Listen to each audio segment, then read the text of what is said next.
Iran itu sudah menanamkan sekitar 6.000 sampai 8.000 ranjau Ranjau. laut di sana. Hmm. Dan ini adalah smart ranjau Hmm. yang disertai dengan kemampuan akustik ya, Hmm. kecerdasan akustik dari ranjaunya itu sendiri. Hmm. Jadi ranjaunya bisa membedakan yang mana kemudian kapal perang, Yang mana kapal angkut. kapal angkut. Kalau melihat bagaimana respon Iran, Hmm. ada upaya Iran sebenarnya untuk merubah landscape peperangan. Dari yang tadinya namanya siege warfare atau perang pengepungan ya, melalui rudal-rudal tadi gitu ya, itu sifatnya adalah symmetric war. Ya. Lalu kemudian ditariklah sama Iran dengan melibatkan kemudian faktor ekonomi, kemudian faktor sosial, Yes. tadi ya kita bicara tentang defect itu dan Iya. lain-lain. Lalu kemudian faktor politik juga gitu. Ditariklah ini ke arah protective war. Sekarang sudah kita ketahui bahwa Iran melakukan strategi perang mosaik, yaitu membagi wilayahnya yang luas itu ke dalam 31 area komando yang berbeda. Masing-masing komando di Iran itu bisa bertindak secara independen.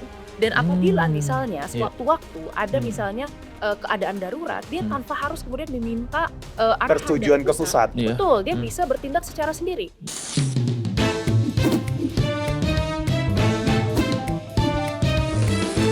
To the point aja. Halo Sobat Cindo, perang tak lagi sekedar adu ledakan rudal dan senjata. Kini kebohongan digital diracik sempurna di depan mata. Mesin propaganda Israel bekerja menutupi fakta yang nyata. Siapa yang akan menang dalam perang tipu daya? Kita bedah bersama Aisyah Rashidila Kusuma Somantri, peneliti keamanan internasional dan Direktur Hubungan Eksternal Indo-Pasifik Strategic Intelligence. Terima kasih Mbak Aira telah hadir di Tutup Poin Aja. Welcome, Mbak. Ini kita langsung saja kita bedah nih Mbak Aira ya. Intelijen dunia menyoroti dugaan video deepfake Netanyahu yang direkayasa agar tampil bugar di tengah perang. To the point aja. Kalau Mbak Aira melihatnya, apakah mesin propaganda Israel ini sudah begitu putus asa sehingga harus berlindung di balik kebohongan artificial intelligence? Saya rasa sebenarnya bukan putus asa, tapi justru deepfake dan AI ini menawarkan sebuah alternatif baru dalam melakukan propaganda. Kalau kita bicara tentang propaganda, misalnya di Perang Dunia Kedua, maka kita akan identik propaganda itu dengan bentuk-bentuk seperti misalnya poster, lalu kemudian radio, koran. Tetapi seiring dengan perkembangan zaman, kita melihat bahwa bentuk media ini kan bermacam-macam. Tidak hanya kemudian kita bicara tentang media-media tradisional ya, seperti televisi, radio ya tadi ya, tetapi juga kita bicara tentang sosial media. Sesuatu yang sifatnya itu instan, semua orang bisa akses, semua orang bisa upload, dan kemudian orang itu jarang ada yang verifikasi data. Nah, ini yang menarik. Nah, jadi dari deepfake itu saya rasa sebenarnya ini merupakan salah satu cara baru untuk bisa mendistorsi pemikiran masyarakat. Yang diincar mungkin tidak langsung percaya, tetapi kemudian fungsi kognitifnya kemudian itu diincar. Jadi mungkin sampai orang mempertanyakan aja deh, itu juga sudah cukup. Oh iya ya, benar atau enggak sih, benar atau enggak sih? Ketika kita biayain info seperti itu kan sebenarnya ada fungsi kognitif kita tuh yang sudah mulai tersentil lah ya gitu. Dalam kemudian melihat ya sebuah kebenaran berita gitu. Lama-lama ketika kita disodorkan oleh informasi yang banyak secara berulang-ulang, secara kemudian terus-menerus dengan tampilan yang menyenangkan. Kan kalau kita lihat ya, tampilannya bukan sesuatu yang serius, bukan pidato seperti yang dilakukan pertama kali. Betul. Yang kedua dan yang ketiga itu kan sebenarnya beliau Lebih Ngopi santai, gitu ya. betul, sedang relax, ngopi, Ngopi, iya. santai, nunjukin mana jarinya, Iya. kayak saya. Lalu kemudian yang kedua mengunjungi masyarakat yang sedang berwisata Iya. di puncak bukit, lalu kemudian ngobrol santai dengan masyarakat. Itu kan menunjukkan sebuah messaging juga di situ. Dan yang kita lihat sebenarnya sesuatu yang itu membangkitkan perasaan tenang kan, ada emotional appeal yang muncul di situ. Perasaan tenang, perasaan damai, perasaan bahwa oh kita semua baik-baik saja gitu. Dan itu ditampilkan secara terus-menerus hingga kemudian at some point orang mungkin akan mempercayai bahwa kayaknya ini benar deh. Mungkin saya yang salah. Iya. Gitu ya. Tapi memang sekarang netizennya sudah pintar-pintar. Iya. Jadi mulailah itu di-scrutinize the Detailsnya ya. Iya, the details yang Iya. kemudian dilihat apakah memang sudah presisi banget Persis, bahkan iya. dari cincin yang sebenarnya kecil yang Iya. nggak akan kalau misalnya kita nggak perhatikan gitu. Tetapi kemudian netizennya juga bisa lihat kalau itu ada perubahan. Kopinya nggak berubah. Betul, kopinya tidak berubah, jarinya Jari- Sampai bahkan ada yang memposting itu Iya. di Zoom Iya. di zoom sedemikian rupa sehingga pergerakan Iya, wajahnya iya. pun terlihat tidak simetris. Ya, ya memang banyak ahli telematika ya belakangan ini. Awalnya saya juga kan bukan ahli telematika, jadi Iya, iya. saya nggak bisa membedakan sebenarnya ini benar atau salah, kan sudah secanggih itu sekarang ya. Ya. Jadi saya nggak berani untuk kemudian bicara dan mengambil posisi gitu, tapi ternyata setelah ahlinya sudah bicara gitu kan, ya kita bisa simpulkan kalau memang AI. Cuma memang untuk menarik kesimpulan dari pesan yang disampaikan oleh Iya. pemerintah Iran ya melalui medianya yang bilang bahwa, "Oh, Netanyahu itu sudah meninggal." Nah, kita mungkin harus step back dulu. Kita nggak tahu apa yang sudah terjadi. Yes, berarti kan itu videonya terkonfirmasi AI. Iya betul, itu berarti video palsu. Tetapi pertanyaannya adalah apa yang terjadi dengan Netanyahu di kehidupan nyata, itu yang kita nggak tahu kan. Itu Betul. yang masih Iya. jadi tanda tanya sampai sekarang. Hmm. Bisa jadi Netanyahu ini terluka, bisa jadi kemudian berada dalam kondisi koma, bisa jadi memang menghindari apa namanya Hiruk pikuk itu hiruk ya. pikuk atau kemudian menghindari agar sinyalnya tidak terdeteksi misalnya Dia keberadaannya di mana gitu ya. Betul, keberadaannya di mana. Karena kan mereka semua tahu ya bahwa kepala negara itu yang paling rawan ketika dalam peperangan gitu. Nah, ya ada kemungkinan juga sebenarnya ya kalau beliau tuh akan meninggal gitu ya Iya. dari semua ini. Tetapi di sisi lain kita lihat bahwa memang pertanyaan-pertanyaan ini masih beredar di sosial media dan masih menjadi perdebatan. Yang sebenarnya kalau kita lihat Iya. Iran ini cukup unggul di dalam cognitive warfare. Gitu ya. Oh, oke. Iya, dari awal sebenarnya. Di dunia atau hanya di Indonesia saja yang memang mayoritasnya masyarakatnya Lebih condong lebih condongnya dukung Iran, iya.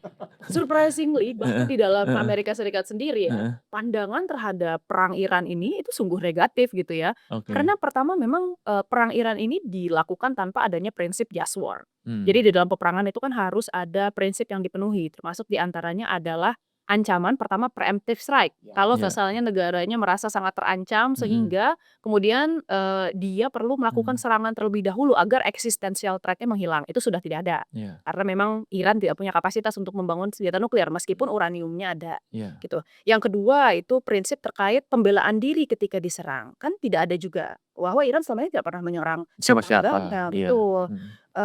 Yang dari kedua hal tersebut ini kita lihat bahwa memang secara etika saja itu sudah salah, secara prinsip memulai peperangan saja sudah salah. Nah lalu kemudian kita lihat juga secara konstitusional ini memang benar sudah sah di Amerika Serikat. Karena terakhir kan kalau nggak salah sudah dirapatkan oleh Kongres. Betul. Dalam waktu 48 jam Presiden melapor ke Kongres, ternyata Kongresnya menolak ini ya apa namanya act yang bisa menghentikan peperangan. Iya, perangnya terus berlanjut. Nah tapi meskipun dari segi dalam negeri itu sah, dari segi hukum internasional ini menjadi pertanyaan juga. Karena ada pelanggaran-pelanggaran yang dilakukan, terutama penyerangan fasilitas sipil, kemudian tadi ya memulai agresi dengan negara lain dan lain-lain. Itu menjadi sebuah pertanyaan bagi masyarakat, terutama karena saya rasa sebenarnya Amerika Serikat saat ini banyak juga PR untuk menggunakan taxpayer money untuk sesuatu yang sifatnya domestik ya, yang lebih baik. Apakah itu dari healthcare dan lain-lain. Lalu tiba-tiba mereka pergi berperang bahkan bukan untuk kepentingan negaranya, kan perang ini jauh lebih signifikan untuk Israel dibandingkan dengan untuk Amerika. Karena secara geographical proximity yang dekat dengan sumber ancamannya itu adalah Israel. Betul. Nah tetapi kan pada akhirnya kita juga mempertanyakan apa dan kenapa kemudian yang membuat Amerika Serikat ini bisa kok dilobi gitu ya. Padahal sejak masa sebelumnya, kepemimpinan sebelumnya itu sejak masa Obama bahkan ya, Netanyahu ini sudah sering sekali sebenarnya secara terbuka menyatakan bahwa Israel ingin kemudian menyerang Iran, tapi selalu ditolak. Nah sekarang ini kita nggak tahu apa yang kemudian menjadi deal politik ya di antara Amerika Serikat dan Israel. Nah kita lihat juga tadi ya secara hukum internasional dan lain-lain itu tidak populer. Nah terlebih, kita lihat dari segi dampak perangnya. Ini yang tadinya mungkin kita sudah bicara tentang ekonomi pasca Covid yang mulai kemudian naik kembali. Terus tiba-tiba karena peperangan ini harga energi ada kemungkinan akan naik. Dan yang tadinya kan hanya 60 sampai 70 dolar per barel, terus tiba-tiba naik ke angka 100 dolar per barel. Meskipun kemarin sempat turun sedikit. Iya di 90 dolar per barel. Karena ada 7 negara ya yang melepaskan oil reserve-nya, tapi sekarang naik lagi. Dan kita nggak tahu ini sampai kapan kemudian AS ini akan bisa mempertahankan harga minyak di titik itu ya, karena Iran sendiri sudah menyatakan secara publik kita berani sampai kemudian harga minyak sampai 200 dolar per barel. Yang mana itu mahal sekali. Dan itu berdampak kepada seluruh kehidupan masyarakat, termasuk diantaranya adalah harga barang ya, jadi supply chain-nya itu kan Iya. ngaruh, lalu kemudian harga produksi industri dan Hmm. lain-lain. Jadi kita nggak tahu sampai Hmm. sejauh mana kemudian perang ini akan dimulai. Karena tadi meskipun sudah legal secara konstitusi di dalam negeri, di hukum internasional bermasalah dan unpopular, very unpopular dalam negeri. Perang Irak itu membutuhkan waktu sekitar 14 tahun untuk sampai ke approval rate sekarang ini. Iya. Gitu ya. Sementara perang Iran baru dimulai ini sudah sangat rendah sekali dukungan masyarakat. Dari sejarah sebelum-sebelumnya sebenarnya Amerika Serikat ini beberapa kali misalnya dia berperang, tetapi kemudian approval rate-nya selalu tinggi. Masyarakatnya selalu rally behind their Iya, government. dukung ya. Iya, bagaimanapun kemudian rasionalitasnya, apapun yang dilakukan biasanya masyarakatnya selalu mendukung. Tapi kali ini ternyata tidak, gitu. Nah, ini pertanyaan selanjutnya ya, apakah balik lagi nih ke perang narasi tadi gitu. Banyak pihak juga yang beranggapan bahwa sebenarnya kedua belah pihak ini sudah lelah dengan perang rudal dan perang misil ya. Ini antara rudal yang harganya jutaan dan 20 ribuan. Iya, benar. Sebenarnya udah lelah mereka berdua nih, ya kan, dengan makan korban banyak gitu. Nah, kemudian apa yang bisa dilakukan gitu? Pemenang kan, perang itu kan butuh pemenang. Nah, sementara bagaimana cara menarasikan itu supaya gitu kan? mereka menang. Supaya Atau mereka menang jangan-jangan- gitu. Atau jangan-jangan deepfake ini Iya. dibuat untuk membangun moral masyarakat Masyarakatnya Israel yang sudah mulai runtuh, ya. Betul. Ini ada dua sisi. Pertama ya dari tadi yang kita bicara tentang apakah perangnya sudah sampai ke tahapan stalemate ya. Iya. Misalnya dua-duanya udah lelah. Heeh. Kalau saya rasa sejauh ini dua-duanya ini masih di awal tahapan peperangan. Oh, jadi belum lelah ini? Belum. Ini masih awal Ini menarik nih. peperangan. Iya, Meskipun iya. ya ada yang bilang prediksinya kan akhir Maret dan lain-lain. Tapi kalau melihat bagaimana respon Iran, ada upaya Iran sebenarnya untuk merubah landscape peperangan.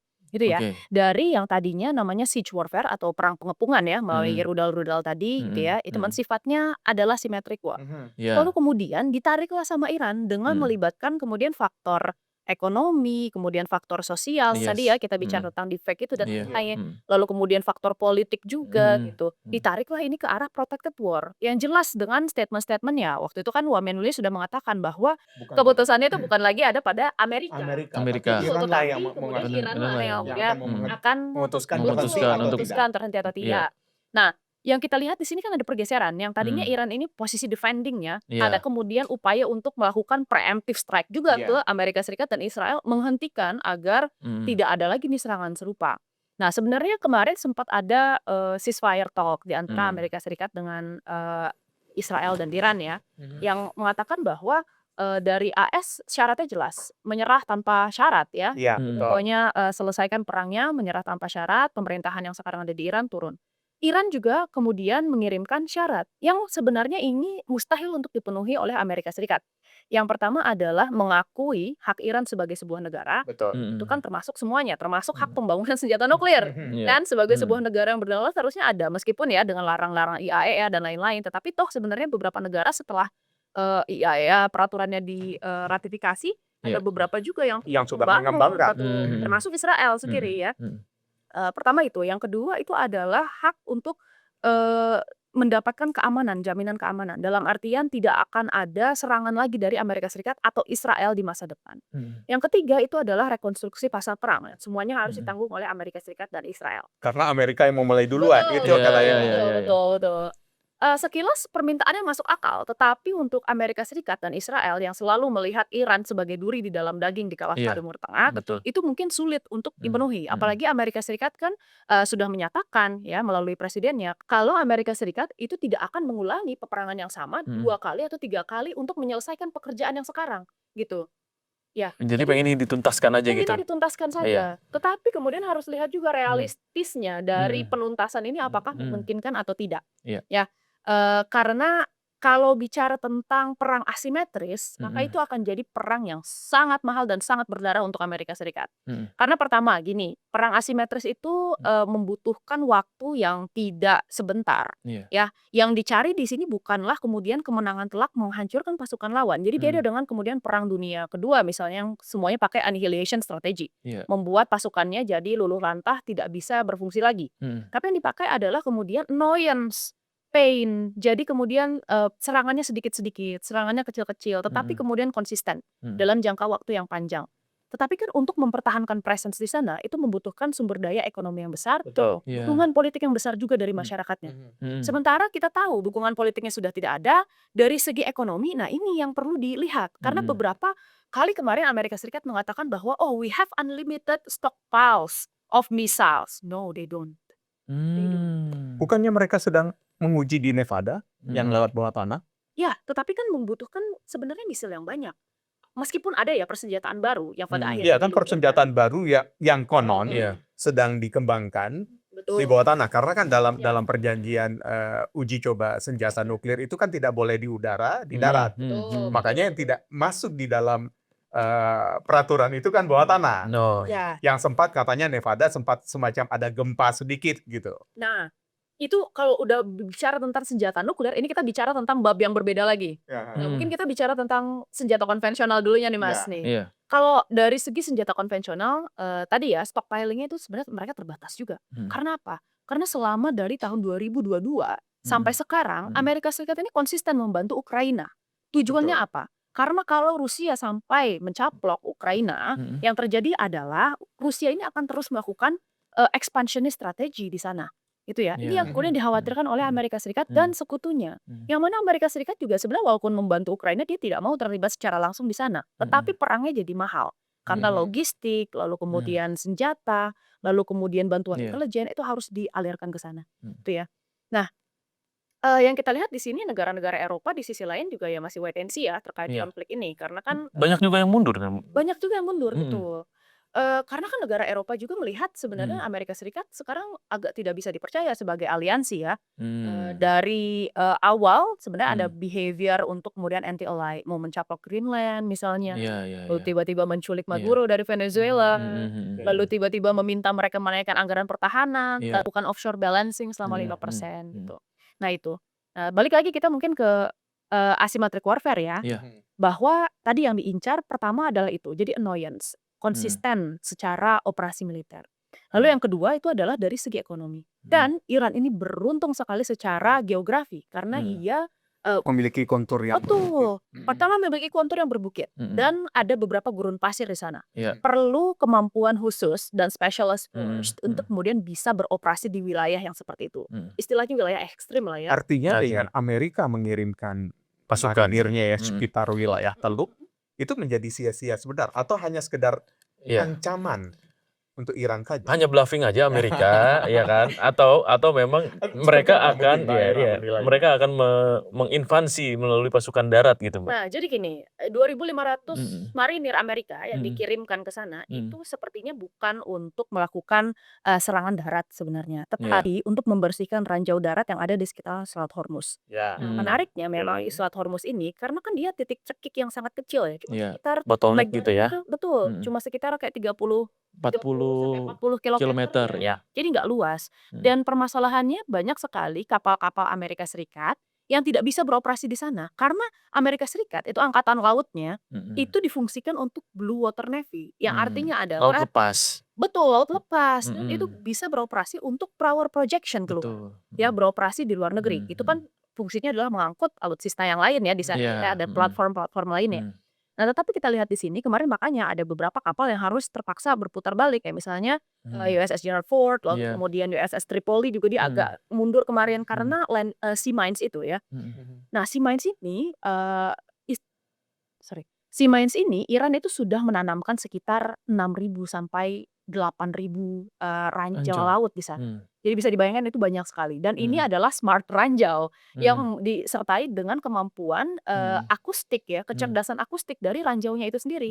Jadi ranjaunya bisa membedakan yang mana yang kemudian kapal perang, Yang mana kapal angkut. kapal angkut. Betul. Oh Karena iya. ada kapal-kapal tertentu yang maksudnya mereka incar gitu, itu bisa meledak gitu ya. Jadi biasanya dibedakan berdasarkan mungkin besarnya atau Iya, misalnya iya. beratnya gitu ya. Dimensinya. Iya, jadi lebih selektif Atau gitu. suara yang dimunculkan. Riak Betul, airnya. dari Iya. air. Iya, Akustik iya, ya, iya, kecerdasan akustik. Makanya ini kan memperlihatkan sebenarnya kemampuan defense industry dalam negeri Irak juga sebenarnya sudah cukup berkembang untuk bisa menghasilkan hal tersebut. Nah, satu-satunya jalan untuk bisa melakukan ground invasion Iya. di Iran itu adalah dengan melalui laut. Karena tadi dari segi timur, utara, dan barat itu semuanya dikelilingi oleh pegunungan. Pegunungan. Jadi nggak Iya. ada Nggak ada Celah ya, chance, nggak ada betul, celah, nggak ada ya. chance untuk kemudian pasukan AS Hmm. masuk lewat situ. Hmm. Nah, yang memungkinkan adalah lewat jalur laut. Tetapi jalur laut ini kan tadi ya penuh dengan sea mines. Sea mines, Itu ya. akhirnya memang harus ada pasukan yang membersihkan secara manual gitu. Hmm. Termasuk kemarin ada beberapa Ya. kapal yang sebenarnya sudah mau pensiun tapi kemudian difungsikan kembali. Oke, Mbak Ira, kita kalau bicara perang asimetris, ini kan dikabarkan Amerika kan mengirim pasukan marinirnya untuk menuju Teluk, sehingga akan mengirimkan menyerang Iran lewat invasi darat sebagaimana yang pernah diancam. Apakah ini hanya sekedar bluffing saja, ancaman saja bagi Iran, atau Atau ini memungkinkan ya, mungkinkah gitu. perang darat? Perang darat ya. Seperti kita tahu nih ya, perang darat yang dilakukan oleh Amerika itu biasanya kecenderungannya itu kalah. Meskipun narasinya menang. Meskipun narasinya menang, ya narasi gitu ya, tapi cenderungannya kalah gitu. Nah, apakah Amerika tidak belajar atau gimana sih nih Ya. sebenarnya? Jadi pertama, ini harus kita lihat dulu bahwa di dalam peperangan serangan udara saja itu tidak pernah cukup. Jadi Iya. yang namanya serangan udara itu hanya ditujukan untuk melemahkan kekuatan lawan. Oke. Tetapi keputusan pemenang perang itu selalu didapatkan melalui okupasi darat, melalui Iya. invasi darat ya. Iya. Jadi kalau kita lihat di sini sebenarnya, sorry bukan okupasi ya tadi ya, invasi darat. Invasi Itu darat. ya, melalui invasi darat. Jadi kalau kita lihat di sini, apa yang akan dilakukan Amerika Serikat? Logical step-nya adalah mengekskalasi ini ke arah invasi darat. Ya, tetapi pertanyaannya, ini kemampuan versus keharusan itu yang perlu kita pertanyakan. Jadi tadi sudah ada sekitar 2.500 Marines yang akan turun ya di Selat Hormuz. Nah, tapi Marines itu saya rasa itu adalah specialized assignment, bukan untuk kemudian melakukan invasi darat secara langsung, tetapi untuk membersihkan tadi ranjau-ranjau laut yang ditanam oleh Iran di sekitar Selat Hormuz. Jadi seperti yang kita tahu sekarang sudah ada sekitar 6.000 sampai 8.000 ranjau yang kemudian ditanam di sana, dan itu semuanya memiliki kecerdasan akustik untuk bisa secara selektif memilih tipe kapal yang ingin mereka ledakkan. Itu ya. Sejauh itukah? Sejauh itu. Sejauh itu. Artinya bisa membedakan mana yang kapal perang, Mana yang kapal mana angkut? yang kapal angkut, katakanlah kapal Hmm. tanker yang biasanya melewati di situ. Betul. Itulah kemudian istimewanya kecerdasan akustik dari sebuah ranjau laut ya. Iya. Jadi memang sekarang Amerika Serikat fokusnya adalah mengamankan kembali Selat Hormuz. Karena pertama itu adalah jalur perdagangan fosil fuel dunia. Iya. Lalu yang kedua memang itu adalah jalur yang memungkinkan bagi Amerika Serikat untuk masuk ke dalam Iran. Karena tadi kita sudah jelaskan ya bahwa nggak mungkin untuk masuk lewat jalur barat, nggak mungkin Iya. masuk untuk lewat jalur utara. Karena atau jalur geografis timur. dari Iran. Betul, karena landscape geografisnya, karena semuanya itu adalah gunung. Belum lagi kita bicara tentang Irannya sendiri yang sebenarnya banyak gurun di situ dan membutuhkan specialized force untuk bisa beroperasi di kawasan yang tandus seperti itu. Nah, kalau kita lihat di sini sekarang 2.500 itu tidak cukup untuk bisa melakukan invasi darat yang secara penuh ya, seperti apa yang kemudian terjadi di Irak. Nah, sekarang kita sudah tahu ya, untuk Mares ini akan ditujukan untuk bisa membereskan ranjau. Nah, tetapi untuk bisa kemudian melakukan operasi di darat ya, untuk bisa melanjutkan ke invasi darat itu membutuhkan kurang lebih sekitar 500.000 tentara Amerika Serikat untuk turun ke sana. Ini kalau invasinya dilakukan secara penuh, seperti apa yang terjadi di Irak dulu. Ya. Tetapi kemudian itu kan tidak memungkinkan, karena sekarang 500.000 itu adalah jumlah total dari seluruh angkatan darat di AS gitu. Jumlah yang sangat fantastis. Karena beda dengan apa yang terjadi di Syria, beda dengan apa yang terjadi di Irak. Iran itu wilayahnya sangat besar ya, gitu. Jadi membutuhkan pasukan yang kemudian sangat besar juga. Nah, selain itu saya rasa sebenarnya Amerika Serikat agak kesulitan untuk kemudian bisa melakukan serangan secara penuh ya. Karena tadi Iran itu berbeda dengan Libya, Iran berbeda dengan Syria, Iran berbeda dengan Irak bahkan gitu. Jadi kita harus lihat bahwa Iran ini jauh lebih besar dan Iran adalah negara modern pertama yang memiliki kapasitas militer yang cukup kuat ya, yang kemudian berperang melawan Amerika Serikat secara langsung gitu. Tahan dulu di situ bentar. Oke. Kalau begitu, 3 tuntutan yang diajukan oleh Iran, kalau seandainya ingin damai, artinya realistis dong membuktikan bahwa Amerika tidak memiliki kemampuan untuk mengalahkan Iran. Kalau dari cerita yang terakhir tadi, Mbak Ira sampaikan terakhir. Ini saya berbicara dari teori ya, teori perang asimetri. Bahwa sekarang jelas yang dilakukan oleh Amerika itu adalah direct attack. Ya. Jika dihadapkan dengan pihak yang melalui defense-nya itu melakukan direct defense, maka kemudian biasanya pihak yang lebih kecil yang akan kalah. Iya. Tapi kemudian jika kemudian pihak lebih kecil yang menarik itu ke arah indirect defense, dalam artian melakukan perang gerilya, melakukan kemudian clandestine cell, lalu kemudian berperang dengan cara-cara yang unkonvensional, biasanya adalah pihak kecil yang dimenangkan. Ya, di dalam situ dia lebih diuntungkan, jauh lebih diuntungkan. Nah, misalkan saja tadi kita bicara tentang pertama ya, kalau benar melakukan okupasi darat di Iran, Ya, invasi invasi darat darat di Iran, betul, dilakukan di invasi Iran. darat dilakukan di Iran. Nah, saya rasa Amerika Serikat tidak bisa melakukan invasi tersebut secara penuh karena tadi ya sumber dayanya yang harus Besar. dipertahankan dan besar sekali kemudian itu untuk bisa melakukan hal tersebut. Nah, yang memungkinkan ini adalah alternatif kedua. Yang pertama melakukan specialized attack. Jadi ada pasukan khusus yang diterjunkan dengan misi-misi tertentu, misalnya asasinasi atau kemudian mengambil alih kemudian Sabotase. betul sabotase atau mengambil alih fasilitas-fasilitas tertentu, Iya. menghancurkan dan mengebom misalnya fasilitas tertentu secara langsung masuk via infiltrasi. Itu ya. Lalu yang kedua, kemungkinan besar ini adalah masuk tetapi secara sementara. Ya, jadi masuk melalui kemudian jalur-jalur rahasia juga melakukan kependudukan terhadap fasilitas-fasilitas strategis tersebut dan menggunakannya untuk melawan Iran. Gitu. Jadi Ya. ada dua opsi yang kemudian muncul di sini. Nah, sejauh ini sebenarnya kita belum melihat nih ada tendensi Amerika Serikat ke arah sana. Meskipun tadi ya sekali lagi yang namanya perang udara saja itu pasti tidak akan cukup. Ya, pasti akan harus diakhiri dengan invasi darat Invasi gitu. darat. Karena kita melihat bahwa tadi ya untuk mengganti pemerintahan secara total, merubuhkan pemerintahannya dan bisa bisa kemudian menguasai pusat kekuasaannya itu harus dilakukan melalui darat. Invasi darat. Invasi darat, betul. Nah, yang terlihat di sini kan sebenarnya sejauh ini Amerika Serikat masih melakukan kemudian serangan-serangan udara secara berkala ya. Kemarin juga dilakukan dengan kemudian pesawat F-35 dan Betul. Israel dan Amerika Serikat gitu ya. Meskipun kemarin sempat ada glitch ya kalau nggak salah dari kapal tankernya Iya. sehingga pada akhirnya kemudian mereka membatalkan serangan tersebut tetapi kemarin ya baru dilaksanakan kembali. Nah, yang kita lihat di sini adalah beban perang di dalam peperangan simetris yang sifatnya itu mengandalkan serangan udara itu sangat mahal. Iya. Karena kita bicara tentang biaya cost of war. Dan di dalam cost of war itu selalu ada piramida di dalam pengeluaran perang. Siapa yang paling mahal dan siapa yang paling murah. Sebenarnya paling murah adalah ground troops.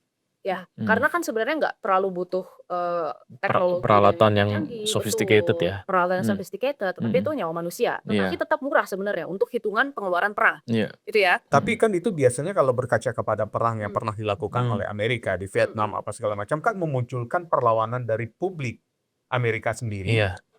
dengan ground troops itu. Betul. Makanya tadi saya bilang antara kemudian kebutuhan dan kemampuan ini yang kemudian mismatch dari Amerika Serikat. Oke. Itu dia perlu kemudian untuk melakukan ground invasion, tetapi Iya. kemudian kemampuan dia untuk melakukan ground invasion ini yang perlu dipertanyakan. Yang pertama tadi secara kemudian kapasitas dan jumlah masyarakat, jumlah tentaranya berapa yang bisa diturunkan ke Iran dengan luas wilayah seperti itu dan pertahanan yang sekarang sudah kita ketahui bahwa Iran melakukan strategi perang mosaik, yaitu membagi wilayahnya yang luas itu ke dalam 31 area komando yang berbeda.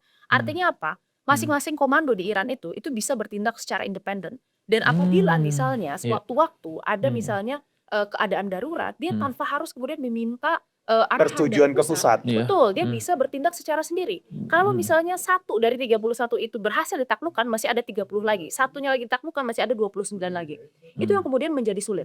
Ya, jadi nggak mungkin kemudian tentara Amerika harus kemudian fokus ke pusat saja misalnya atau kemudian ke wilayah-wilayah tertentu saja. Iya. Karena tuh kita lihat sekarang saja sudah kewalahan dengan mosaic defense itu, dengan mosaic warfare itu, maka Amerika Serikat harus bisa menaklukkan ke seluruh 31 Dalam waktu wilayah yang bersamaan. dalam waktu yang antara bersamaan atau satu-satu ya. Tapi itu waktu yang akan sangat panjang. Panjang, iya. Gitu. Nanti kembali ke biaya peperangan bahwa tadi yang paling murah itu adalah ground troops, tetapi kemudian Amerika Serikat Iya. belum tentu bisa memiliki itu dan belum tentu bisa tahan di dalam Iya. mosaic warfare.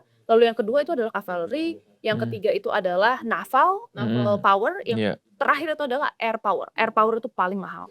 Dan saya makanya nggak yakin seberapa lama sebenarnya gelombang serangan udara ini bisa bertahan. Karena mereka pasti at some point akan kelelahan secara biaya. Because it's so expensive. Makanya prediksi saya nanti di masa depan ini sebenarnya perangnya akan tetap terjadi. Tetapi perang itu jangan kita bayangkan sesuatu yang intens, setiap hari selalu ada tembak-tembakan, tiap hari selalu ada kejadian gitu ya. Bisa jadi sebenarnya perangnya menjadi low intensity conflict, low intensity war. Gitu Tapi ya. itu yang terjadi di Gaza kan seperti itu kan? Betul, betul. Yang terjadi di Gaza. Jadi sebenarnya secara status kan tetap berperang. Iya. Ya, sama juga. Tapi ada damainya. Ada damainya. Lalu kemudian Tapi perang berapa lagi. tahun sekali perang lagi. Sama juga dengan yang terjadi di Korea Utara dan Korea Selatan. Iya. Ya sejak tahun 50-an ya itu sebenarnya kan ditarik garis ya di antara Korea Utara Korea Selatan secara status sah internasional mereka masih berperang. Tetapi sebenarnya secara kondisi ya di kedua negara itu kan sebenarnya damai, ceasefire, ada negative peace yang masuk ke situ. Iya. Gitu. Luar biasa ini ya. Berarti awalnya kan dibilang hanya 5 minggu ya Ya. perang ini berlangsung gitu. Tapi kalau menurut Mbak ini akan berlangsung panjang kira-kira dengan kondisi-kondisi yang tadi disampaikan. Bisa jadi. Nah untuk melihat itu kayaknya kita harus tadi ya melihat doktrin pertahanan Iran memang. Doktrin pertahanan ini tidak dirancang untuk dominasi secara tradisional atau secara simetris. Jadi dia tidak akan bisa mengalahkan kemudian pasukan negara lain dengan cara one on one. Apalagi Amerika Serikat dan Israel. Karena kita tahu berdasarkan data dari IISS ya, military balance, sebenarnya secara military expenditure Israel ini jauh lebih besar, 6 kali lipat dibandingkan dengan Iran. Jelas asimetris. Kalau disuruh satu lawan satu secara tonjok-tonjokan langsung kan nggak mungkin ya. Pasti betul. sudah pasti kalah. Makanya Iran doktrin pertahanannya itu selalu diarahkan ke arah menerima. Ya, jadi dia menerima hukuman, menerima dampak yang kemudian akan terjadi, lalu kemudian dia mempertahankan dominasi politik di dalam negerinya, sambil kemudian mencoba untuk melakukan tekanan juga di bidang ekonomi dan kemudian di bidang sosial politik, termasuk tadi ya membuat deep fake, lalu kemudian membuat disinformasi dan lain-lain. Itu yang kita lihat. Jadi sekarang Iran akan jauh lebih diuntungkan dengan perang yang jangka panjang dibandingkan dengan AS dan Israel. Karena apa? Nah, karena satu hal sebenarnya, dari sejarahnya kita lihat bahwa negara yang kemudian menjadi tempat peperangan itu adalah sebuah faktor eksistensial untuk mereka. Karena mau tidak mau kalau misalnya mereka menyerah begitu saja, mereka mundur dari peperangan, negaranya akan hancur. Rezim politiknya akan berantakan. Negaranya akan jatuh di dalam state kekacauan. Gitu. Itu yang kemudian dikhawatirkan. Maka ketika kemudian perang ini berlangsung, Iran tuh tahu bahwa tidak ada pilihan lain bagi Iran selain tetap berperang. Selain kemudian memenangkan perang ini bagaimanapun caranya, meskipun harus berperang puluhan tahun dia akan lakukan. Karena ini yang kemudian kita sebut sebagai tadi ya protracted war dan strategi yang melakukan strategi perang atrisi. Apakah Iran merasa percaya diri karena mungkin secara tidak langsung mendapatkan dukungan dari Cina? Saya kira sebenarnya lebih dari Cina. Iran itu sudah sekitar 20 tahun membangun kekuatan proksinya di Timur Tengah ya, seperti yang kita sebut sebagai axis of resistance. Nah, kita kenal ada Houthi ya di Yaman, lalu kemudian ada Hezbollah di Lebanon, ada juga proksi-proksinya Iran di Irak ya. Lalu kemudian kita lihat ada IRGC dan lain-lain ya, yang kemudian kita lihat itu memiliki kekuatan yang cukup masif di Timur Tengah. Mereka bukan negara, mereka adalah non-state actor ya. Tetapi kemudian mereka memiliki kapasitas tempur yang setara dengan state, dengan small state sebenarnya. Terutama ada Houthi ya. Houthi itu memiliki kemampuan untuk bisa memproduksi senjatanya sendiri. Jadi bayangkan sebenarnya. Dan rata-rata mereka ini merupakan political actor di negara asalnya. Termasuk misalnya Hezbollah ya, gitu yang merupakan political actor dominan di Lebanon. Nah, itu sudah dibangun secara terus-menerus dan konsisten selama 20 tahun di Iran. Nah, apabila terjadi sesuatu kepada salah satu anggota dari Axis of Resistance, maka kemudian mereka akan diaktifasi. Sama dengan apa yang terjadi ketika kemudian terjadi masalah di Gaza Strip waktu itu ya, pasca 7 Oktober itu. Nah, ketika kemudian Hamas terdesak, waktu itu Iran melakukan serangan sebagai simbolis bahwa sebenarnya ya Hamas itu tidak sendirian, Hamas merupakan bagian dari Axis of Resistance gitu.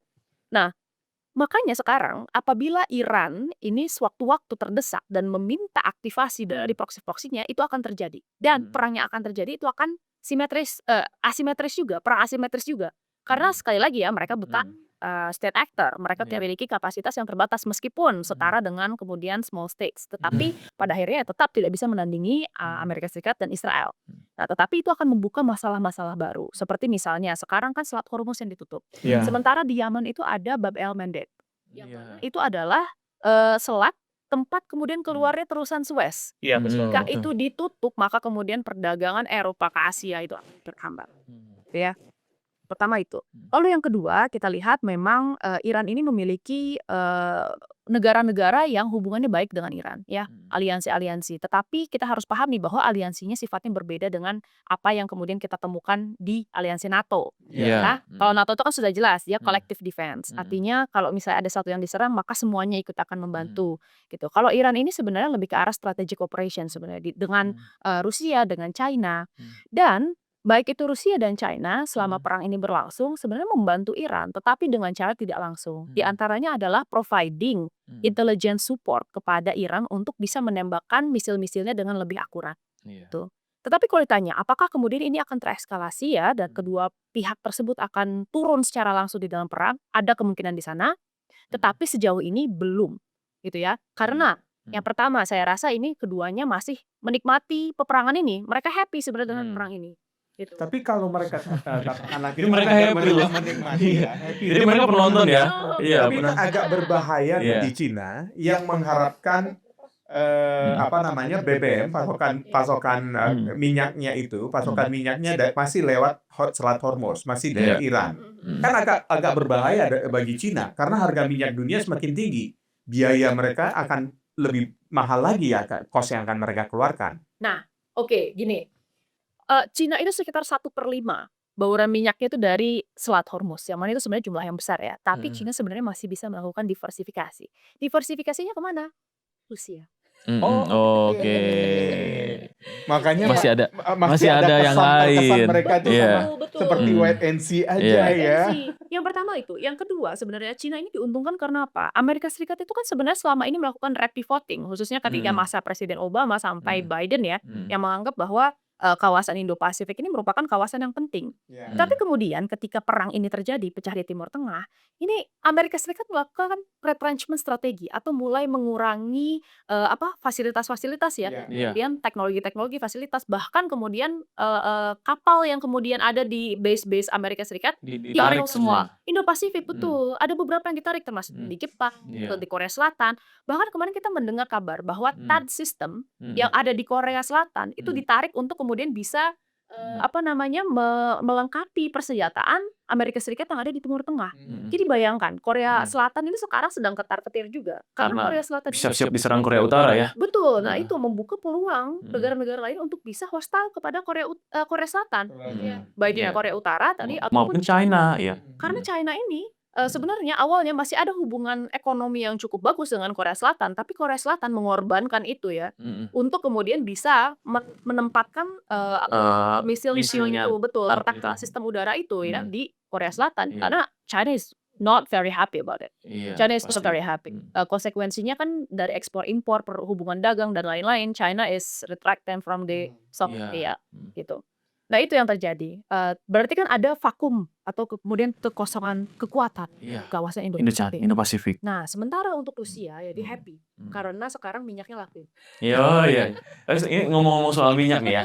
Memang yang menarik itu adalah sebenarnya apa sih tujuannya Amerika gitu ya, membantu Israel gitu kan. Itu yang pertama. Terus kemudian kenapa Iran gitu? Apakah memang ada cadangan minyak di Iran gitu? Nah, seperti yang kita tahu kan sebenarnya Amerika Serikat dengan mencaplok Venezuela kemarin mengaktifkan kembali yang disebut sebagai petrodolar ya. Ya kan, petrodolar artinya semua itu berdasarkan dolar Amerika gitu untuk transaksi. Nah, terus kemudian kita mendengar kemarin ada kabar bahwa kapal-kapal yang melewati Selat Hormuz sekarang harus menggunakan yuan gitu. Nah, ini artinya nanti ke depannya apakah akan menjadi petrol yuan atau gimana kira-kira nih, Mbak? Oke, kita mulai mungkin dari kepentingan AS dan Israel dulu ya. Iya. Pertama sebenarnya yang lebih signifikan kepentingannya di sini adalah Israel. Karena yang dekat secara geografis dengan Iran itu kan adalah Israel. Kalau misalnya seandainya Iran berhasil membangun senjata nuklir, maka yang paling pertama takut itu adalah Israel. Karena itu merupakan existential threat untuk Israel. Tetapi untuk AS sebenarnya itu tidak begitu. Untuk kepentingan AS di sana adalah untuk menempatkan Israel sebagai great power tunggal di kawasan. Ya, karena Amerika Serikat tahu bahwa dia ingin melakukan dominasi, tetapi tidak bisa langsung. Ya, jadi dia berusaha untuk kemudian menggadang Israel sebagai great power di kawasan Iya. tersebut, sehingga kemudian jika Amerika Serikat memiliki kepentingan, itu agak cukup mudah untuk mengakomodirnya via Israel. Itu ya. Nah, kepentingan yang kedua dari Amerika Serikat adalah, nah, dia mengetahui bahwa Iran ini sebenarnya memiliki sumber daya uranium yang cukup besar. Itu sebenarnya. Uranium berarti. Uranium. Oke. Ya, jadi selama ini Hmm. sebenarnya memang sudah ada proses enrichment uranium. Jadi ada beberapa ratus kilogram memang uranium yang ada di Iran ini, dan kemudian ini disimpan di tempat-tempat lokasi-lokasi rahasia. Bisa jadi di bawah tanah, bisa jadi kemudian di tempat bunker tertentu, ya kita nggak tahu itu di mana. Tetapi kemudian yang diincar oleh Amerika Serikat adalah memastikan bahwa Iran sama sekali tidak memiliki sumber daya dan kapasitas untuk pembangunan senjata nuklir. Untuk kapasitas ini sudah jelas karena udah ada asesor dari IAEA yang mengatakan bahwa memang Iran ini Kan sudah belum pernah sampai terjadi di tahun 2025 yang pada saat Amerika Iya. mengatakan Betul. ada Iran sedang membangun senjata nuklir. Ya, Dari pengayaan IAEA uranium. ternyata tidak ada sama sekali. Tidak ada. Tetapi yang kemudian didapat dari laporan intelijen CIA adalah itu sebenarnya masih ada stockpiling uraniumnya, gitu ya. Dan katanya ini sudah di-enrich lebih dari 60%. Nah, ini yang kemudian agak mengkhawatirkan. Kita nggak tahu setepat apa kemudian laporan intelijen dari CIA, tapi 60% itu merupakan angka yang sebenarnya cukup besar. Karena untuk energi biasanya itu hanya di-enrich sekitar 12-13%. Betul. Tapi untuk senjata itu biasanya 60% ke atas. Tapi kan Iran ini punya hubungan yang sangat dekat dengan Rusia. Nah, dikhawatirkan adalah takutnya Iran mendapatkan teknologi Rusia dan membangun senjata nuklir, sehingga kemudian terjadi adanya nuclear arms race di Timur kawasan Tengah. tersebut. Iya. Betul. Sehingga gagal nih Israel menjadi hegemon tunggal tadi, harus bersaing dengan Iran. Yang terjadi adalah stalemate nanti seperti apa yang terjadi di India dengan Pakistan. Iya. Kemudian membangun hingga kemudian resiko perang nuklirnya menjadi semakin besar. Itu yang sebenarnya ditakuti oleh Amerika Serikat. Nah, tetapi kalau pertanyaannya adalah apakah ada imminent threat untuk melakukan itu? Jawabannya kan nggak ada ya. Iya. Karena sebenarnya Iran ini selama ini nggak pernah menyerang negara tetangganya tanpa ada provokasi terlebih dahulu. Lalu kemudian sudah jelas tadi ya, secara kemampuan ini belum ada gitu. Tetapi kemudian ya ini yang kemudian masih dipertanyakan publik, apa sih yang menjadi motivasinya gitu untuk kemudian bisa menyerang Iran. Karena motivasinya selalu bergeser. Dari awal kita bicara tentang nuklir. Lalu kemudian tentang how Iran is harboring axis of resistance. Yes. Ya. Lalu kemudian tentang pelanggaran humanitarian di sana. Ya. Gitu kan. benar. Lalu kemudian terakhir tentang bagaimana Iran itu merupakan negara yang kaya minyak dan kemudian kaya uranium. Betul. Ya, terakhir perang Armageddon itu dimulainya di Isfahan, ya, betul. Iya. Iya. Kita lihat kan sebenarnya berarti narasi yang digunakan oleh Amerika Serikat ini agak tidak konsisten dari Iya. waktu ke waktu. Orang-orang masih mempertanyakan tujuannya apa sih sebenarnya untuk Iya, melakukan iya. itu ya. Nah, termasuk tadi sebenarnya Amerika Serikat punya concern terkait dedolarisasi juga. Makanya ini sebenarnya kalau bicara tentang dedolarisasi itu kaitannya dengan Venezuela juga untuk Iya. mengamankan tadi ya risak Risak minyaknya minyak, agar betul. kemudian transaksi yang keluar dari Venezuela bisa menggunakan dolar. Betul. Termasuk juga apa yang terjadi di Selat Hormuz. Makanya Iran ini tahu pasti kalau misalnya Amerika Serikat ini takut kalau misalnya dolar sudah tidak dipakai lagi. Iya. Karena sekarang ada LCS kan, local currency settlement juga, Betul. yang memungkinkan negara-negara melakukan transaksi tidak menggunakan dolar. Dolar, ya. Ya, makanya sekarang boleh, tapi pakai yuan. Yuan, Yang ya. digadang-gadang sebagai kemudian penggantinya dolar. Dolar, ya. Currency dari negara yang ekonomi sekarang sedang naik dan cenderung lebih stabil kayak gitu ya secara ekonomi. Nah, itu yang kemudian menjadi perhatian. Saya nggak tahu apakah kemudian benar ada keinginan untuk mendapatkan minyak ya dan lain-lain yang seperti sekarang ramai di sosial media Iya. disebutkan. Tetapi yang jelas ya kita secara logika aja melihat bahwa Iran itu merupakan negara keempat dengan oil reserve terbesar di dunia. Meskipun misalnya awalnya atau dari narasi formalnya tidak ada mengarah ke arah situ, apabila okupasinya itu dilakukan, Iya. kemudian pemerintahnya diganti dengan pemerintah Tentang boneka.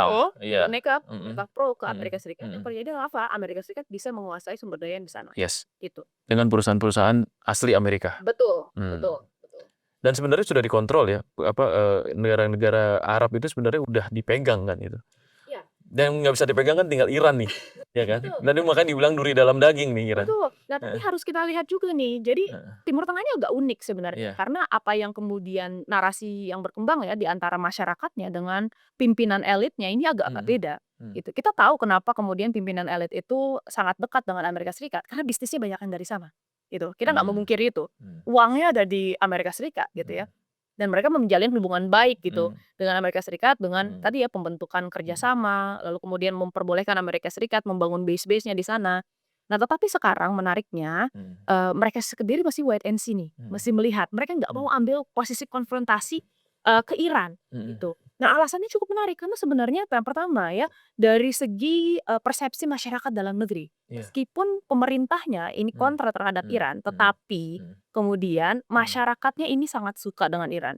Jadi populer sebenarnya Iran Iya. di Middle East karena itu dianggap sebagai satu-satunya negara yang bisa melawan kekejaman Israel di Palestina. Iya. Apalagi dengan pemberitaan kemarin ya, Mm-mm. ada tuduhan genosida, Mm-mm. kemudian pelanggaran-pelanggaran kemanusiaan, okupasi ilegal dan lain-lain.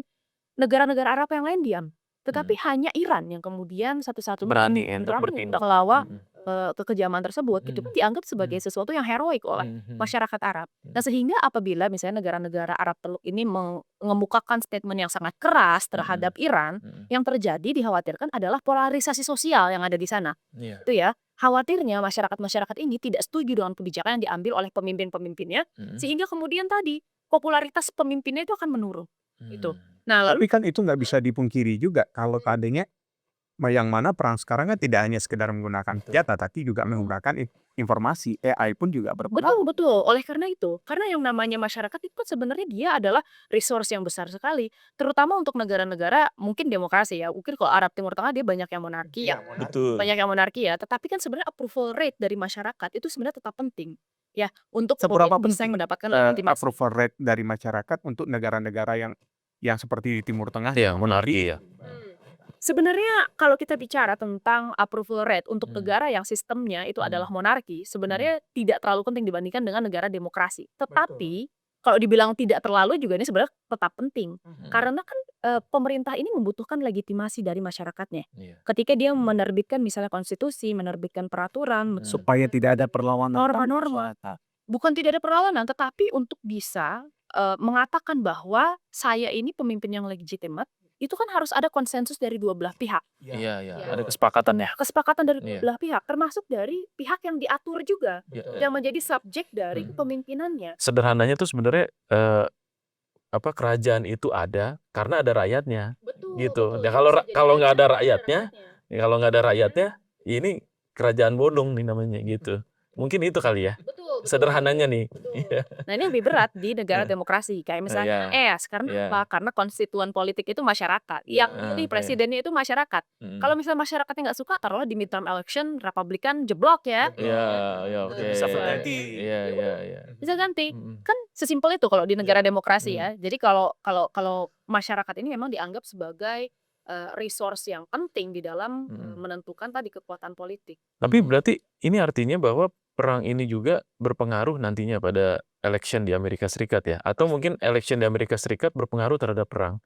Ada indikasi nggak kira-kira? Misalnya nanti ada penolakan atau misalnya ada penurunan di Republikan misalnya gitu ya. Terus kemudian, oh kita stop deh perangnya gitu, supaya kita naik nih gitu ya kan? Suara akar rumputnya Amerika gitu. Nah itu mungkin nggak sih kayak gitu? Pertanyaannya agak susah ya. Heeh. Pertama, kalau kita lihat berhenti dari perang ini selalu ada konsekuensinya. Iya. Jadi sekarang Amerika Serikat ini punya beberapa pilihan. 3 pilihan lah kita taruh. Yang pertama ini menghentikan perangnya sama sekali. Dia cabut dari Iran, lalu kemudian pasukannya ditarik mundur, kapal-kapal ditarik mundur, Iya. ke Israel, jangan lagi serang Iran.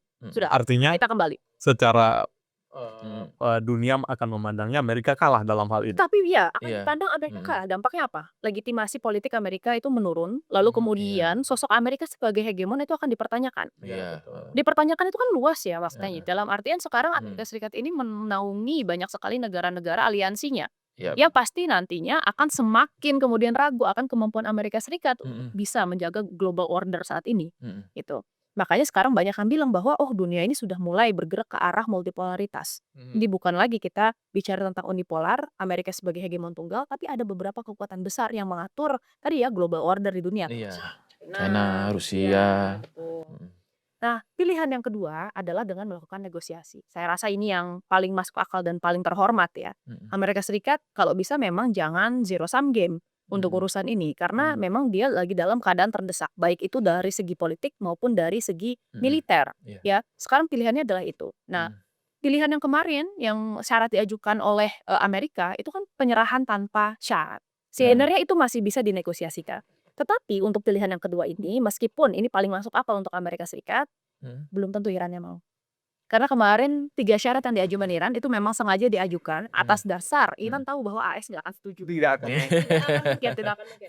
Emang benar-benar duri dalam daging ya. Faktornya ada banyak. Yang pertama, Irannya agak trauma dengan janji Amerika Ya. untuk kemudian melakukan negosiasi. Karena serangan yang terjadi tanggal 28 Februari kemarin itu kan terjadi ketika negosiasi. Iran sudah setuju untuk menyetujui semua syarat-syarat yang diajukan oleh AS, tetapi kemudian ketika Iran sudah setuju ini, AS malah menyerang. Dengan alasan AS ini tidak happy dengan pacing yang kemudian diambil Iran dalam pemenuhan syarat-syaratnya. Ya. Which is what interesting karena 11 hari itu sebenarnya merupakan waktu yang sangat singkat untuk memenuhi zero stockpile uranium, lalu kemudian pemasukan asesor dari IAEA dan bahkan dari Amerika sendiri. Bayangkan sebuah negara bersedia untuk diakses dengan asesor dari negara lain. Itu kan sesuatu yang seharusnya jadi rahasia gitu ya. Betul. Dan nggak boleh diketahui gitu oleh negara lain dan Iran bersedia untuk melakukan itu. Nah makanya sekarang ada deficit of trust di antara Iran kepada Amerika Serikat terkait bagaimana sih masa depan negosiasi. Apabila kemudian kita bersedia melakukan negosiasi, apakah mungkin nanti akan ada cara-cara khusus yang dilakukan Amerika Serikat untuk bisa spoiling deal? Ada mediator mungkin nggak kira-kira? Mungkin, tetapi sekali lagi, nah ini masuk ke faktor yang ketiga, Mojtaba Khamenei. Ali Khamenei itu merupakan orang yang paling menentang senjata nuklir di dalam negerinya. Berkali-kali di dalam pidatonya di dalam negeri, beliau tuh mengatakan bahwa senjata nuklir itu haram karena sifatnya indiscriminate dan tidak sesuai dengan prinsip-prinsip perang dalam Islam. Betul. Ya. Nah, kita lihat ini orang yang sebenarnya menjadi pembatas antara kemudian perang dan damai, tiba-tiba itu dieliminasi oleh Amerika Serikat, gitu ya. Yang sekarang naik itu adalah putranya. Putranya putranya jauh lebih radikal, jauh Betul. lebih keras, lebih Iya. konfrontatif, yang menyebabkan Anggota Garda Revolusi juga. betul anggota Garda Revolusi juga yang menyebabkan sekarang agak sulit untuk untuk kemudian membuka peluang di jalur negosiasi tersebut. Iya. Gitu. Karena jelas dari segi mood politik dalam negerinya pun ini nggak mengarah ke arah negosiasi. Gitu. Itu pilihan yang kedua. Berarti kan dari Amerika Serikat memungkinkan, Irannya yang nggak memungkinkan. Gitu. Nah, pilihan yang ketiga ini adalah melakukan eskalasi. Ya, itu yang saat ini kelihatannya masih dilakukan oleh pemerintah Amerika Serikat. Itu ya. Masih terus-menerus kemudian mengirimkan serangan baru, mengirimkan kemudian kemarin ya kapal perang. Betul, lalu kemudian kemarin mengirimkan marinir dan bahkan meminta negara-negara lain yang ada di dunia ya, tidak hanya sekutunya saja atau aliansi dekatnya, tetapi juga kemudian Cina. Entah kenapa kemudian diminta untuk membuka Selat Hormuz, yang mana banyak sekali negara yang sudah sekarang speak up untuk menolak ya permintaan tersebut, termasuk ya tadi kan Prancis, Kanada, Atau saja dia sepakat. Iya. betul. Itu saja tidak setuju karena tadi ya mereka mengatakan bahwa mereka tidak akan turun di dalam perang yang tidak sah secara hukum Internasional. gitu. Jadi kita lihat sebenarnya sekarang pilihannya adalah ya tadi antara 3 itu, dan sekarang Amerika Serikat sepertinya mengambil pilihan yang ketiga yaitu terus melakukan eskalasi. Tapi sekali lagi, eskalasi ini harus dipertanyakan sampai sejauh apa Amerika mampu melakukan eskalasi. Gitu. Nah, Kalau mengacu kepada pertanyaan dari Mas Andri tadi, mungkinkah kehadiran pihak ketiga sebagai mediator dalam hal ini? Atau jangan-jangan Iran pun sudah tidak percaya dengan mediator ya. sebenarnya memungkinkan secara teknis ya. Ada beberapa negara sebenarnya yang kemarin sempat diundang juga kemarin ke Teheran gitu untuk membicarakan hal ini. Di antaranya adalah Pakistan, lalu kemudian Oman yang sudah lama ya menjadi mediator perdamaian dengan AS. Tetapi saya rasa sejauh ini pernyataan-pernyataan publik yang keluar dari baik itu Menlunya Iran ataupun misalnya dari Menhannya Iran, bahkan dari Mojtaba Khamenei sendiri itu menyatakan bahwa Iran tidak ada niat untuk melakukan negosiasi ataupun bahkan mediasi. Tadi ada pertanyaan terkait pengaruhnya terhadap election Amerika ya. Iya. Oke. Sejujurnya saya nggak tahu ya bagaimana kemudian electionnya ini akan berkembang. Karena Election pertama belum terjadi, Iya. tetapi yang sudah kita lihat adalah pola dari kemudian sentimen masyarakat. Betul, iya. Sejauh ini ada beberapa media mainstream yang ada di Amerika sudah mulai melakukan survei-survei ke masyarakatnya terkait polling mereka mengenai perang ini. Itu hampir 59% orang menyatakan bahwa mereka tidak setuju. Gitu ya. Tetapi lagi-lagi kita harus membagi juga nih dukungan Amerika Serikat yang mana yang kemudian Republikan dan yang mana yang kemudian Demokrat.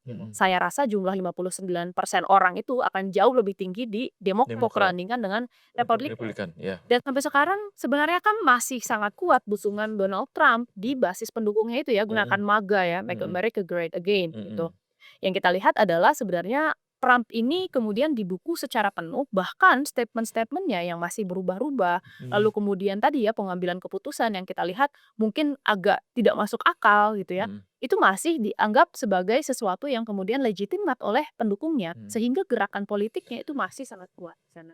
Sebenarnya berarti ini bisa disimpulkan bahwa yang memegang bola sekarang ini adalah Amerika Serikat sebenarnya terhadap perang ini ya. Setuju. Jadi apabila Amerika memutuskan untuk mundur, ya artinya perang ini mungkin besar bisa selesai, gitu ya. Meskipun Iran mengatakan bahwa sekarang bolanya ada di Iran, menurut saya tidak. Bolanya tetap ada di AS dan di Israel. Gitu. Pertama karena mereka yang menyerang dan memulai peperangan ini. Yang kedua, saya rasa sebenarnya di sini ketika mereka kemudian memutuskan untuk berhenti berperang, maka kemudian biasanya beban keamanannya akan hilang ya dari Timur Tengah. Jadi sebenarnya dari Irannya sendiri ya kalau misalnya sudah tidak berperang ya sudah gitu. Karena existential threat-nya sudah hilang. Nah, lalu kemudian kita lihat juga sebenarnya di sini ada balik lagi ke nature dari perang asimetris gitu. Amerika Serikat ini sebenarnya kita nggak cuma bicara tentang kemampuan dia saja secara militer, tapi kemampuan dia secara ekonomi dan politik dalam menyokong beban perang ini. Itu sejauh apa? Makanya tadi midterm election ini sebenarnya sangat berpengaruh oleh Serikat ya, hasilnya seperti apa gitu. Karena apabila misalnya suara Republikan merosot drastis gitu ya, yang terjadi adalah pasti dukungan terhadap perangnya itu akan berkurang. Ya. Dia pada akhirnya ya ini seperti apa yang terjadi di tahun 70-an ya, ketika kemudian perang Vietnam melakukan protes Terhadap besar-besaran pemerintah, sehingga pemerintah ya tidak punya pilihan lain selain kemudian mundur ya dari peperangan tersebut karena ada tekanan yang begitu besar gitu dari masyarakat. Artinya di dalam peperangan ini Amerika juga harus memanfaatkan informasi itu untuk menunjukkan bahwa mereka masih menang dalam hal ini ya. Artinya strategi Hasbara yang selalu dimainkan yang nilainya jutaan dolar di Israel itu harus lebih gencar lagi untuk mengalahkan algoritma Genji Gaza yang hanya motret lewat kamera ponselnya. Iya, baik itu Hasbara kan maupun kemudian dari pemerintah Iran ya, itu kan sebenarnya memiliki tujuan-tujuan strategis tertentu. Kalau mereka yang berada di Timur Tengah mungkin ini menjadi sangat kritikal karena dua-duanya berusaha untuk meningkatkan moral masyarakatnya, menghancurkan moral lawan. Pertama itu. Yang kedua adalah menciptakan kepanikan di dalam negeri ya. Yang ketiga adalah sebenarnya ini checking sebenarnya, cek ombak. Nah, checking ini apa aja? Mengecek apakah kemudian masyarakatnya tetap bisa kohesif di dalam isu yang kemudian beredar di masyarakat. Lalu kemudian mengecek apakah militernya memiliki kesiapan tanggapan ya terhadap informasi-informasi itu. Yang terakhir adalah mengecek apakah kemudian pola militernya akan berubah atau tidak. Menarik sekali. Waktu Kita bayar ya. Terima kasih Mbak Wani, luar biasa penjelasannya nih. Baik, Sobat Sindo, perang informasi kini tak lagi mengenal gencatan.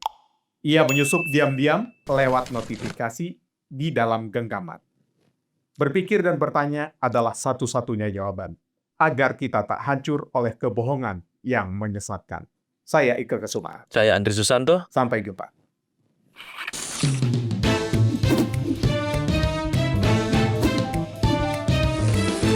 To the point aja.